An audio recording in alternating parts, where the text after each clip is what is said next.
नमस्कार, TV51च्या या बुलेटिनमध्ये आपलं स्वागत. आपल्या परिसरातील ताज्या बातम्या व चालू घडामोडींचे अपडेट्स आपल्या फोनवर मिळवण्यासाठी TV51च्या यूट्यूब चॅनलला सबस्क्राईब करा. बातम्यांचे नोटिफिकेशन्स मिळवण्यासाठी बेल आयकॉनवर क्लिक करायला विसरू नका. कालच्या घटनेसंदर्भात तुम्ही काय सांगणार? कालचे जे आहे ती तरुणी 26 वर्षाची आहे. ती आपल्या गावाला चाललेली होती आणि तिथं जात असताना ती स्वारगेटला 5:30-5:45 दरम्यान स्वारगेट बस स्टँडला बसलेली होती. तर तिथे हा आरोपीने येऊन तिच्याशी ओळख करून घेतलेली आहे आणि गोड बोलून तिला विचारलं की ताई तू कुठं चाललेली आहे वगैरे. त्यावर त्या तरुणीनं त्याला सांगितलं की मी फलटणला चाललेली आहे असं. तेव्हा तो म्हटला की अरे ती फलटणची बस तर तिकडे लागलेली आहे म्हणे, रात्री लेट झालेली बस अजून आहे, तर तू चल लवकर, मी तुला त्या बसमध्ये बसवून देतो म्हणे, पटकन जायचं होईल तुला. मग त्याच्यावरती विश्वास ठेवून ती मुलगी त्याच्याबरोबर गेली. हे दिसतंय त्याच्यामध्ये गप्पा, ते दोघं बोलतायत हेही सीसीटीव्ही फुटेजमध्ये आपल्याला दिसतंय.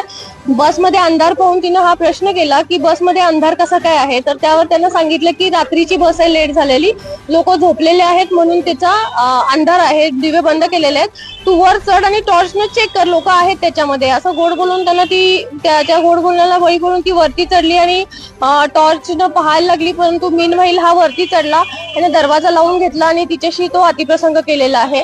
त्याच्यानंतर आरोपी तिथून निघून गेला आणि ही मुलगी आपल्या बसमध्ये बसून गावी चाललेली होती परत. तर तिच्या मित्राशी ती बोलली आणि मित्राने तिला सांगितलं की जाऊन तू पोलीस स्टेशनला कंप्लेंट कर. त्यावरती ती पोलीस स्टेशनला आल्यानंतर आम्ही इमिजिएट तिची कंप्लेंट घेतलेली आहे, तपास चालू केला. सीसीटीव्ही फुटेज मधून आम्ही आरोपीही निष्पन्न केलेला आहे आणि या आरोपीला शोधण्यासाठी जवळपास 8 टीम आमच्या आता कार्यरत आहेत कालपासून. कुठेतरी बस स्टँडवर सिक्युरिटीची सुविधा कमी पडते असं वाटतं? बस स्टँडची सिक्युरिटी आहे, त्याच्याबद्दल आम्ही तपास करू आणि पोलिसांकडून तिथं पेट्रोलिंग लावलेलं असतं. 2 महिलाही रात्रीच्या तिथं ठेवल्या जातात की ज्या लेडीजला येणाऱ्या जाणाऱ्या मदत करतील असं. परंतु हा जो प्रसंग आहे हा बस स्टँडच्या आतमध्ये आणि एका बसमध्ये घडलेला आहे, तर त्यामुळे तपासामध्ये काय निष्पन्न होतंय ते आपण पाहू. काल ही घटना खरं म्हणजे पहाटे घडली आहे, पण तिथे कुठेही याची वाच्यता झालेली नव्हती.